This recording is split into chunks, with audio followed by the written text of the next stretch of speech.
C'est good. Alors, bonjour à tous. Donc, je me présente, je m'appelle Sébastien Bourguignon. Je suis directeur conseil chez Soprasteria Next, donc, qui est la marque conseil de Soprasteria. J'interviens au sein d'une BU chez nous qui s'appelle le Centre d'expertise digitale. Et donc, j'ai en charge, je suis en responsabilité d'une tribu, puisque c'est comme ça que nous sommes organisés, qui s'appelle Agile and Product. Et donc, une bonne partie de mon équipe actuellement est à la manœuvre sur l'organisation de cet événement. Voilà, donc on est heureux de vous accueillir, bienvenue à tous. Et puis là, sur le petit créneau qui vient, on va parler d'agilité, on va parler des tendances de l'agilité. On va essayer de faire un focus, un état des lieux un petit peu des tendances que nous, on a pu constater sur le marché, dans nos échanges avec nos clients et dans nos participations aussi à des événements. Allez-y, entrez. Bonjour. Alors, donc je viens de me présenter, ça on peut passer. Moi, ce que je voulais, c'était déjà commencer par un petit état des lieux. C'est toujours intéressant d'y revenir, surtout que le rapport est récent. Je ne sais pas si vous connaissez la société Digital.ai, qui sort périodiquement, donc tous les 18-24 mois, un rapport qui s'appelle le State of Agile. Ce rapport, du coup, donne un certain nombre d'informations, de faits, qui remontent au travers d'un panel qui est assez important. Hein. Là, en l'occurrence, le panel, c'est un panel de 3220 personnes qui a été interrogé entre juillet et août 2022. Vous voyez que c'est quand même vraiment assez proche. Un panel assez varié. Hein. On touche à des personnes qui sont dans des entreprises de taille assez différentes, hein, de petites entreprises de 1 à 1000 personnes, comme de très grands groupes supérieurs à 20 000 personnes. On est aussi sur un panel qui est quand même majoritairement nord-américain, mais pas que. Et ça, c'est intéressant aussi. Ça permet quand même de voir aussi des éléments qui ressortent, notamment sur ce qui peut se passer en Europe. Hein. Vous voyez que 25% du panel est quand même européen. Et dernier élément intéressant sur le panel, il y a une surreprésentation des secteurs de la technologie et des secteurs financiers qui sont aujourd'hui sûrement ceux qui sont le plus en avance sur les sujets d'agilité. Pour autant, on voit quand même qu'on a des répondants qui sont aussi sur d'autres secteurs d'activité. Alors, qu'est-ce qu'on apprend d'intéressant sur ce rapport State of Agile 2023 ? La première question qu'on leur a posée, c'est comment vous avez priorisé vos activités de déploiement des pratiques agiles. Ce qu'on voit, c'est que la réponse clé aujourd'hui reste toujours la même. Finalement, 52% des répondants disent nous, en fait, on déploie de l'agilité déjà pour accélérer notre time to market. Donc c'est intéressant, ça n'a pas beaucoup changé ces dernières années, ça reste encore vrai aujourd'hui, mais on voit aussi qu'on déploie de l'agilité pour avoir une meilleure prédictibilité sur notre delivery, à 44% des répondants, et une dernière réponse qui est intéressante aussi, qui est à 31% des répondants, pour diminuer notre niveau de risque, hein, et donc pouvoir justement avoir le delivery adéquat sur nos projets. Deux éléments que je vais vous partager avant de rentrer dans les tendances qui me semblaient intéressants à remettre en perspective parce qu'en plus les chiffres ont vraiment drastiquement augmenté. Le premier, c'est quand on parle d'agilité à la My Équipe, on a aujourd'hui 9 répondants sur 10, c'est quand même significatif, qui disent avoir déployé du Scrum. On est quand même passé de 58% à 87% entre 2021 et 2023. C'est énorme. Et quand on parle d'agilité à l'échelle, cette fois-ci, et Odile est là pour en témoigner avec Safe, effectivement, le Scaled Agile Framework ressort à plus de la moitié des réponses sur tout ce qui va être de l'agilité d'entreprise, de l'agilité à l'échelle. On voit qu'il y a après d'autres frameworks qui existent hein, dans les deux cas, qui ne sont pas complètement anecdotiques. Hein, Kanban aujourd'hui qui reste encore à 56% très présent. Voilà, je pense que ça c'est important à avoir en tête. C'est aussi pour ça que nous on axe une bonne partie de nos travaux autour de Scrum et autour de Safe dans le cadre de nos déploiements clients, même si on n'est pas orienté sur ces approches-là. Pour autant, ça reste quand même des méthodos, des frameworks qui comptent. Dernier élément avant de rentrer dans les tendances que nous on a pu constater et que moi je trouvais assez significatif. Dans cette période post-Covid, 2% des répondants aux questions disent ne plus être du tout présents dans leur entreprise physiquement. Ils travaillent complètement en remote. On a 17% des répondants, 2% qui sont complètement présents sur site et 17% qui sont 100% en remote. et qu'on a à peu près la moitié des répondants qui sont majoritairement en remote et très peu ou très occasionnellement présents physiquement dans l'entreprise. Encore une fois, le panel est majoritairement ou à plus de 50% nord-américain. On n'a pas forcément les mêmes pratiques non plus en Europe ni en France, mais on a quand même un changement de situation qui est important et qui, malgré tout, n'est pas incompatible, et ça c'est quand même aussi ce qu'on a pu apprendre de ces quelques années qui nous ont obligés à rester à la maison, qui ne sont pas incompatibles avec le fait de mettre en place des pratiques agiles. Hein. On a beaucoup parlé pendant des années avec le manifeste agile de colocalisation, de proximité des équipes. Pour autant, on voit que avec ce qu'on est en train de vivre actuellement, ça reste encore quelque chose qui est possible, même en étant majoritairement à distance. Donc ça, c'est quelque part aussi un élément intéressant. Hein. C'est plus une excuse, entre guillemets, de se dire on ne peut pas être tous colocalisés, donc on ne peut pas faire de l'agile. On ne peut pas être tous physiquement présents pour faire un PI planning, on ne peut pas faire de l'agile. C'est plus vrai, puisqu'aujourd'hui, en fait, on voit que c'est un état de fait. Voilà ce que je pouvais vous partager sur les éléments du dernier rapport du State of Agile. Et puis, ce que je vous propose, c'est de vous partager maintenant plus spécifiquement les quelques grandes tendances que nous, on a pu constater ces derniers mois. Alors, déjà, juste revenir un peu sur qu'est-ce qui fait qu'on peut avoir un point de vue particulier sur ces tendances et pourquoi on vous les partage. Nous, on contribue tout au long de l'année à énormément d'événements en France et à l'étranger. Là, on parle des Agile Tours. On est un très gros sponsor des Agile Tours un peu partout dans nos différentes régions où Soprastar est implanté. On participe aussi à des événements comme Agile en scène, qu'on sponsorise à partir de l'édition de cette année. Là, on va être sponsor Gold de Agile en scène à la fin de l'année, au mois de septembre. On est aussi un acteur participant au Safe Summit. On était à Prague la semaine dernière avec Odile en particulier. Et puis l'Agile Day, comme vous le voyez aujourd'hui, qui est un temps important pour nous pour aussi collecter du feedback, du retour d'expérience. On a une guilde agile qui fédère plus de 3000 consultants, qui échangent tout au long de l'année sur nos pratiques, sur leurs problématiques en mission, qui du coup partagent aussi des retours d'expérience, qui partagent aussi les difficultés et qui se font aider les uns les autres par les personnes qui font partie de cette guilde et qui donc font remonter aussi, font émerger régulièrement des sujets qui nous permettent d'identifier quelques tendances de marché. Et donc aujourd'hui, nous, ce qu'on remonte sur ces derniers mois, c'est 4 grandes tendances. La première, et je vais rentrer un peu plus dans le détail, du LPM, du Lean Portfolio Management. On en parlait un tout petit peu en introduction tout à l'heure pendant le talk de Odile. Donc de nouveaux enjeux autour du Lean Portfolio Management, quelque chose qui commence à émerger un peu partout. On a énormément de sollicitations de la part de nos clients, soit pour du support et voilà, comprendre un petit peu comment ça marche, qu'est-ce que ça pourrait apporter. On va faire des retours d'expérience régulièrement, soit tout simplement pour le déployer. Les OKR, Odile en parlait dans son intro tout à l'heure. Aujourd'hui, Safe l'intègre comme un élément qui fait partie intégrante de son framework. Les OKR, ils n'ont pas attendu que Safe les adoube pour pouvoir se déployer. On en retrouve de plus en plus chez de nombreux clients à différents niveaux. Nous, on en parle plus spécifiquement autour de l'agilité. Aujourd'hui, on sait qu'on a des clients aussi qui déploient des OKR indépendamment de contexte agile. Donc voilà, on est assez convaincu que ça devient un élément assez important et en particulier pour mener à bien une transformation. De l'agilité au green agile, alors ça c'est aussi quelque chose qui nous a marqué ces derniers mois. C'est relativement émergent. C'est encore pas une tendance ultra développée, mais c'est vraiment quelque chose d'émergent. On voit de plus en plus de réflexions, de travaux qui sont menés aujourd'hui sur comment je peux combiner les enjeux RSE de mon entreprise avec mon approche de transformation agile. Donc ça, je vais y revenir aussi. Et puis, la dernière tendance, alors certains me diront, parce que j'ai eu cette discussion avec certains clients, c'est pas quelque chose de nouveau. Pour autant, nous, c'est ce qu'on constate, les LACE partout pour tout le monde. Lean Agile Center of Excellence, ou les centres d'excellence agile.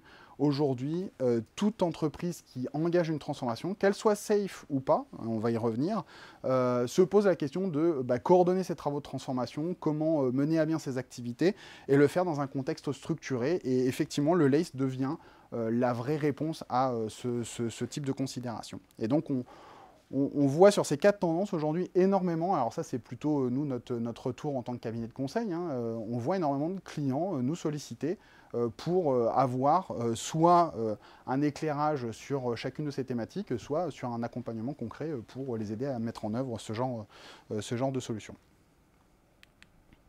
Alors, Première grande tendance dont je parlais à l'instant, le Lean Portfolio Management. Alors le Lean Portfolio Management, je vais le remettre sous l'angle que je trouve intéressant. C'est un de nos consultants qui fait d'ailleurs un retour d'expérience aujourd'hui avec GRT Gaz autour du LPM, qu'il a modélisé, que je trouvais marrante. Pourquoi on parle de Lean Portfolio Management? Plutôt que de répondre au pourquoi avec une réponse traditionnelle, on va reprendre plutôt une réponse sous l'angle de la carte postale du futur. Donc là, imaginez, c'est une équipe qui nous envoie sa carte postale. Il y a un an qui se sont écoulés, eux ils ont déjà un an dans les dents, et puis ils nous racontent un peu comment le Lean Portfolio Management les a transformés, les a aidés. Et qu'est-ce que ça leur a apporté finalement? Donc ce qu'ils nous disent, c'est notre organisation aujourd'hui, elle a une véritable vision. Elle est claire, elle est cohérente, elle est motivante et elle est alignée avec la stratégie d'entreprise. On a des initiatives opérationnelles qui sont agiles, qui sont connectées à notre vision stratégique. On a un accompagnement, une coordination entre nos différents programmes agiles et ça nous apporte une réelle excellence opérationnelle durable. On a rationalisé, on a agilisé nos comités managers. On ne parle plus de comité de pilotage, de comité stratégique, on ne parle plus de comité de suivi opérationnel, enfin tous ces termes qu'on a l'habitude d'utiliser dans une comitologie traditionnelle. Alors, on a changé tout ça. On finance des chaînes de valeur. Hein. On finance des chaînes de valeur plutôt que des projets. Et donc on change le paradigme de gestion finalement de nos investissements d'une approche projet à une approche plutôt produit chaîne de valeur. Et puis on a un nouvel état d'esprit agile des clients et des collaborateurs qui sont satisfaits, fidélisés. C'est un petit peu la cerise sur le gâteau de la mise en œuvre du LPM. Aujourd'hui, le LPM, c'est une tendance, je disais, qui est assez importante chez beaucoup de clients, qu'ils soient dans des contextes de déploiement de SAFe, puisque c'est énormément SAFe qui promeut aujourd'hui le Lean Portfolio Management, mais aussi dans des environnements dans lesquels ils n'ont pas encore mis en œuvre du SAFe. Là, typiquement, ou même tout simplement même qui n'ont même pas encore commencé à engager la réflexion de la transformation. Là, très concrètement, aujourd'hui, on a ce genre de réflexions qui sont ouvertes. On bosse avec une filiale de Crédit Agricole qui, actuellement, est en pleine réflexion sur la mise en œuvre d'un LPM, alors qu'eux-mêmes n'ont pas engagé de transformation agile. Hein. Finalement, ils mènent cette réflexion sur comment on peut agiliser notre gestion de portefeuille. Donc, nous, ce qu'on peut vous partager sur le Lean Portfolio Management, c'est quelque part un petit peu les facteurs clés de succès et les écueils à éviter quand on met en œuvre ce genre de démarche. Les facteurs clés de succès, c'est déjà d'avoir un sponsorship important pour la mise en œuvre du LPM. Alors, j'ai envie de dire presque le même niveau de sponsorship qu'on attend quand on mène une transformation, un sponsorship métier. On bâtit un LPM étape par étape. On évite une approche Big Bang où on se dit que du jour au lendemain, on n'en faisait pas. Et puis là, on a trouvé ça génial et on en met partout à tous les étages. C'est le meilleur moyen de se rater. Et puis, on va essayer de commencer justement plutôt sur une stratégie des petits pas. Hein. On va avancer avec un premier LPM sur un périmètre donné, un peu clarifié, sur un environnement qui sera plus propice à mettre en œuvre une expérimentation avec une équipe qui va être un peu plus moteur que l'autre, pour justement se faire des convictions, apprendre et puis derrière essayer de généraliser ce genre d'approche. Et puis, bien évidemment, communiquer régulièrement. Là, on est vraiment sur des approches de gestion du changement. Communiquer régulièrement sur les résultats, sur les succès. Et puis, derrière, faire en sorte qu'on fasse adhérer de plus en plus d'équipes et de périmètres de l'entreprise pour déployer du LPM. Les écueils à éviter, le premier, et c'est souvent un biais, on a des clients qui arrivent un peu avec cette demande, qui, avant de commencer à réfléchir à un LPM et à une modélisation de leur portfolio, vont chercher un outil. Donc, quel outil on peut mettre en place pour faire du LPM? Bon, alors attendez, avant de parler d'un outillage, il y en a plein qui existent sur le marché. On va déjà réfléchir justement à comment on peut faire les choses correctement, quelles sont vos chaînes de valeur, quels sont vos thèmes stratégiques, quels sont les business owners avec lesquels on va interagir, quel est le périmètre sur lequel on veut déployer du LPM. On verra après l'outillage. Hein. On commence déjà par là. Bon, c'est le corollaire de ce que je disais juste avant, vouloir aller trop vite, aller dans une approche Big Bang, c'est exactement là où il ne faut pas aller. C'est justement plutôt l'approche minimaliste, MVP. Hein. On fait un premier périmètre, on apprend et puis on déploie plus largement. Le troisième point est intéressant, c'est maintenir l'ancien cadre en parallèle du nouveau. Hein. C'est finalement se dire, on met en place du LPM, on agilise notre gestion de portefeuille et en même temps, on continue de travailler comme avant. On continue nos comités stratégiques, nos comités de pilotage, notre comitologie lourde et compliquée avec toutes les strates de prise de décision qui font qu'au final, on n'arrive pas à agiliser tout ça. Et le dernier écueil à éviter, et ça j'ai envie de dire, qu'on retrouve aussi dans une transformation agile, hein, c'est la posture managériale. Éviter de tomber sur les finalement mauvais payeurs de l'agile, les agilo-sceptiques, hein, tous ceux qui vont être ceux qui vont plutôt se battre contre vous dans une approche que vous êtes en train de tenter de déployer et qui, pour le coup, est vertueuse et apporte vraiment de la valeur. Donc première tendance, Lean Portfolio Management, quelque chose qu'on constate comme de manière vraiment significativement importante. Hein. Nous, ça fait à peu près un an là qu'on a toutes les semaines des demandes pour du retour d'expérience, pour du déploiement concret. Comment on a fait concrètement pour mettre en place du LPM et derrière pour justement être accompagné sur ce genre de démarche. Deuxième tendance, les OKR, donc les objectifs qui résultent pour mener la transformation. Les OKR, ce n'est pas quelque chose de nouveau, c'est pareil, on en parle beaucoup actuellement, alors qu'en fait, c'est quelque chose qui existe déjà depuis quelques années, qui est une approche qui a été plutôt, au départ, très utilisée par les géants de la tech aux États-Unis. Hein, ça vient de chez Google, Intel, LinkedIn, qui ont justement appris à mieux modéliser, mieux structurer leurs objectifs et surtout à les faire atterrir sous forme de résultats clés. Donc des résultats clés, c'est comment je vais pouvoir mesurer factuellement, concrètement, que l'objectif que je me suis fixé, avec l'échéance donnée à 3, 6 mois, 1 an, 10 ans, je l'ai atteint. Et quelque chose qui va me permettre de me dire, bah ça, en fait, si ce résultat est là, ça veut dire que mon objectif, je l'ai tenu. Et ça, en fait, c'est une mini-révolution dans la manière de fixer des objectifs dans l'entreprise. SAFe, effectivement, aujourd'hui, le promeut dans la fixation d'OKR pour la définition d'une épique, pour mener à bien une transformation, justement. Et nous, aujourd'hui, on est assez convaincus que quand on commence une transformation, il faut justement se poser les bonnes questions, en commençant par quels sont les objectifs qu'on veut se fixer dans le cadre de cette transformation, et quels sont, du coup, les résultats clés qu'on pourra mesurer dans 6 mois, 1 an, qui nous feront dire, ah bah ok, en fait, on a atteint les objectifs qu'on s'était fixés. Donc les OKR, ça permet de donner du sens, hein, si on rappelle un peu ce que ça nous apporte, ça permet de donner du sens au travail pour les collaborateurs, ça permet d'aligner l'ensemble des équipes, que ce soit IT, métier et opérationnel. Ça permet de donner un cap à suivre, on parle de la North Star hein, quand on parle des OKR, c'est vraiment c'est partagé de manière commune avec l'ensemble des équipes et ça permet vraiment de se projeter et on s'y raccroche assez facilement pour mener nos activités. Alors, je le partage d'autant plus facilement que nous-mêmes, je disais, je suis patron d'une tribu aujourd'hui d'une vingtaine de consultants. On a déployé depuis 1 an et demi des OKR dans l'équipe qui nous amènent à faire un événement comme celui-là aujourd'hui. Voilà. Par exemple, en tout cas, avec l'ampleur qu'il a, avec la résonance qu'on lui donne, typiquement, ça faisait partie de nos KR dans nos OKR.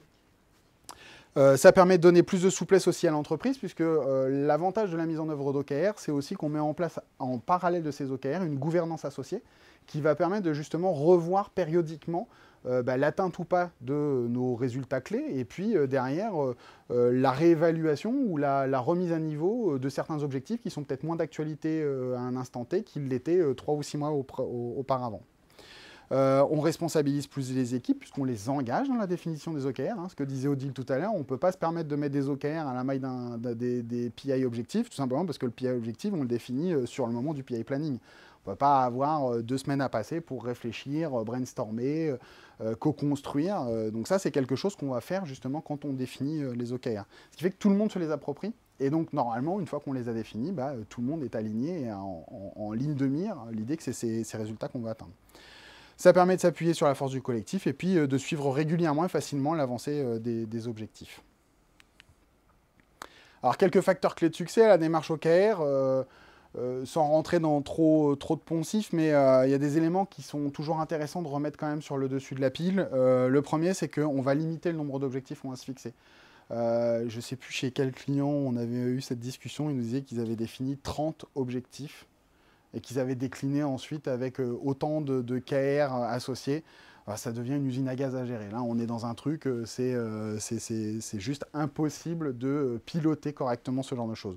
Donc, on va au maximum définir 3 à 5 objectifs qui chacun vont être déclinés sous la forme de 3 à 5 key results plutôt 3 d'ailleurs que 5, histoire d'avoir quelque chose qui soit assez concentré, monitorable. Encore une fois, le but du jeu, c'est d'avoir une étoile du Nord, hein, une direction vers laquelle aller, et que ce soit entendable et compréhensible par tout le monde. On sait s'en rappeler, quoi. On n'est pas obligé de s'y reporter.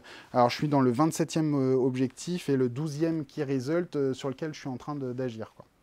On fixe des objectifs qui sont ambitieux mais atteignables, donc on n'a pas peur d'aller chercher quelque chose qui soit assez, voilà, assez loin, assez au-dessus ou au-delà de ce qu'on pourrait imaginer faire, mais quelque chose qui reste quand même atteignable. On chiffre précisément les KR. Le key result, ce n'est pas quelque chose qu'on va vaguement définir, c'est vraiment un résultat concret, pertinent, sur lequel on sait s'appuyer sur l'atteinte d'un chiffre d'affaires, le développement d'une activité business, l'augmentation ou la diminution de tel ou tel élément. En pourcentage précis, hein, par rapport à une baseline qu'on sait définir aussi. On va co-construire avec les équipes, ça c'est ce que je disais. C'est ce qui nous permet aussi de faire en sorte que les objectifs, une fois qu'ils sont définis, tout le monde y adhère plus facilement, puisqu'on les a tous faits ensemble. Et puis on va mettre en œuvre, et ça c'est ce que j'expliquais à l'instant, hein, une gouvernance associée qui va nous permettre de régulièrement nous reposer la question. Où on en est, qu'est-ce qu'on a fait, est-ce qu'on a atteint ou pas les objectifs qu'on s'est fixés et les résultats clés qu'on voulait mesurer. Donc pareil, deuxième tendance importante, nous aujourd'hui, ça on la voit donc de plus en plus dans le cadre de transformation qu'on accompagne chez des clients qui aujourd'hui soit nous le demandent pas et nous on le propose par défaut, soit sont très férus de la mise en œuvre de ce genre d'approche et du coup vont nous demander parfois même de déployer des OKR indépendamment d'une approche de transformation agile. Troisième tendance, de l'agilité au green agile. Alors ça, c'est quelque chose qui nous a assez surpris, très objectivement, qui nous a assez surpris dans les 12 mois qui viennent de passer. Je disais, c'est vraiment émergent. On n'est pas sur quelque chose où on a des masses de sollicitations aujourd'hui de la part de clients nous disant, bah là, ça y est, on veut passer au green agile parce qu'on est ultra convaincu que c'est la meilleure approche du monde.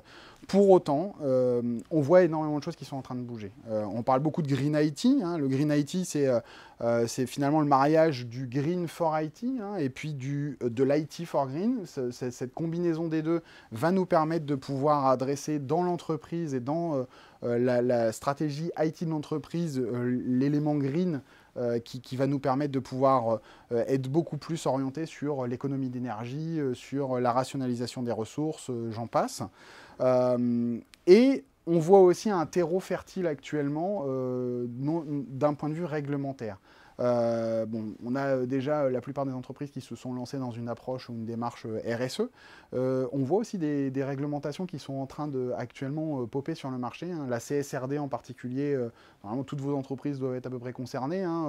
Il va falloir être en capacité de mesurer et de faire état de la manière dont aujourd'hui votre entreprise impacte l'environnement, la société avec son activité business.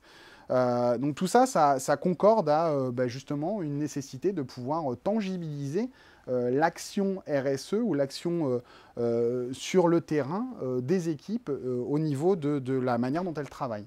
Et rien de tel que, et ça c'est notre conviction aujourd'hui aussi, hein, rien de tel que l'agilité pour justement apporter sur le terrain, hein, en l'occurrence de l'IT et du delivery, une approche plus responsable de la manière dont les activités des développeurs, des projets, programmes, j'en passe, des produits, vont pouvoir être menées avec une approche agile et green à la fois. On voit d'ailleurs actuellement des terminologies qui commencent à émerger. On parle de radical agile. Je vous invite à regarder. Il y a un manifeste du radical agile qui existe, qui a été posé par certains coachs français, en l'occurrence, qui se sont inspirés de pratiques à l'étranger, qui décrivent un petit peu justement une nouvelle approche, une espèce de reformulation du manifeste agile à l'aune du green. Ce qu'on voit, c'est qu'il y a énormément de réflexions aussi de la part des coachs sur comment nous, dans la manière dont on travaille avec les équipes de delivery, on va pouvoir apporter dans leurs travaux la prise en compte justement de leur impact sur l'environnement, sur la société. Donc on a plusieurs approches qui peuvent exister aujourd'hui sur le marché. Par exemple, on a vu des travaux autour de Scrum pour revoir la manière dont Scrum, notamment, contribue à la production d'un nouveau livrable informatique.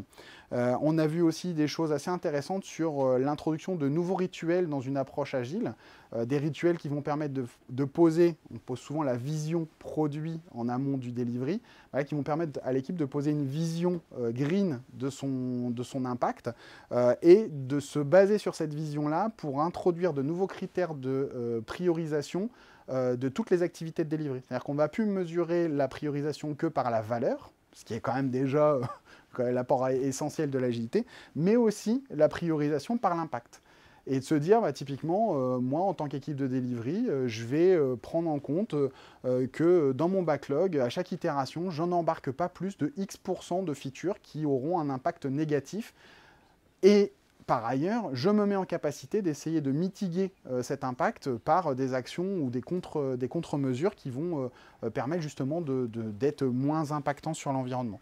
Donc tout ça se cumule énormément aussi avec des approches de design, d'éco-conception. Donc là, on a dans nos équipes en particulier des collègues qui travaillent plus spécifiquement sur ces sujets de strategic design, de design thinking et du X, justement pour cumuler finalement une approche de design et une approche des pratiques de delivery agile qui mixent les deux. Alors le Green Agile, je vais pas m'étendre outre mesure, mais en gros pour nous c'est finalement créateur de valeur. C'est quelque chose que on porte comme un moyen, encore une fois, de tangibiliser au niveau de l'équipe, hein, dans le delivery concrètement, l'ambition RSE que peut avoir fixé l'entreprise à une maille stratégique. C'est un moyen aussi de disposer de leviers d'action qui vont permettre à l'équipe qui va être en charge du delivery une légitimité pour impulser une démarche plus globale et donc derrière de pouvoir généraliser ce genre d'approche à l'ensemble des équipes. C'est un moyen d'optimiser les ressources, c'est ce que je disais à l'instant, hein, en optimisant justement et le design et la conception et le développement des features qu'on va mettre en œuvre. Et puis ça s'inscrit dans une démarche plus globale et transversale d'amélioration, de prise en compte tous les enjeux sociétaux et environnementaux. Et donc aujourd'hui, nous, on mène un certain nombre de travaux au sein de notre équipe, justement pour s'approprier un peu tout ce matériel et en tirer déjà de nos propres convictions, puis derrière aussi, demain, pouvoir le proposer comme un élément supplémentaire dans les travaux qu'on va pouvoir mener auprès des équipes qu'on accompagne. Donc je disais, une tendance émergente, mais une tendance. Et la dernière tendance, alors celle-là, pour le coup, on est moins étonné de la voir pousser très fort, plus que ce soit maintenant qu'on constate cette espèce de poussée assez importante. Alors, les centres d'excellence agile ou Lean Agile Center of Excellence, déjà, pour y revenir, hein, pourquoi on parle de centre d'excellence agile? Nous, ce qu'on fait comme constat, c'est qu'on a Sopra Steria travaille avec des clients grands comptes, hein, c'est l'essence même de notre business, qui ont activé depuis de nombreuses années des démarches de transformation agile, plutôt agile à l'échelle, que ce soit safe ou pas d'ailleurs, mais globalement qui sont plutôt engagés dans des démarches de transformation agile à l'échelle. Ces transformations, elles sont souvent accompagnées par des coachs qui, localement, vont travailler avec leurs propres approches, souvent qui vont être un peu en ordre dispersé. On a des clients qui vont prendre un coach à droite, un coach à gauche, qui vont parfois avoir leur propre coach à eux, et puis tout ça en n'ayant pas forcément coordonné ou structuré la démarche. Et au final, on a des résultats qui sont souvent assez hétérogènes dans ce qu'on peut constater sur le terrain. Le premier problème qu'on identifie, c'est qu'il n'y a pas de pilotage global de la transformation. On a des capacités souvent d'accompagnement qui sont mal optimisées. On a des coachs qui sont disponibles et on va les mettre un peu partout où on nous demande de les positionner et pas forcément là où ça apporte le plus de valeur. Pourquoi ? Parce qu'ils sont là et que souvent en plus ils s'autogèrent. Donc on est dans un modèle de fonctionnement qui finalement est assez déstructuré. On n'a aussi pas d'uniformisation des pratiques. Hein. On va avoir un coach qui va avoir une approche particulière dans le déploiement de Scrum, un autre qui va avoir, parce qu'il a une expérience sur Safe ou sur un autre framework, une approche de déploiement spécifique. Et finalement, tout ça, en fait, c'est pas standardisé, pas uniformisé. Et donc, vous passez d'une équipe à une autre et vous avez autant d'approches de déploiement de l'agilité qu'il y a de spécificité des équipes. Et puis, ce qu'on ne voit pas dans ce genre de situation, c'est une prise en compte de la nécessité de transformer l'environnement dans lequel on exécute cette agilité. l'organisation, les processus, la gouvernance qui est en place sont rarement adaptés à un plein bénéfice de l'agilité. Et ça, c'est pas en ayant une armée de coachs qui grenouillent un peu partout dans les équipes qu'on arrive à faire cette transformation globale.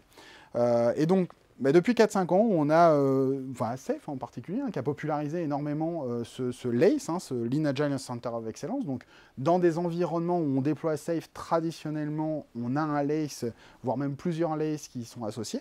On parle de centre d'excellence agile en français. Et c'est devenu, chez la plupart de nos clients, y compris ceux qui ne font pas du SAFe, finalement la structure incontournable qui va permettre de coordonner les activités de transformation. D'ailleurs, certains d'entre vous sont des représentants de ce genre de structure. Et donc, ce qu'on voit là, c'est qu'on a plusieurs sujets assez intéressants.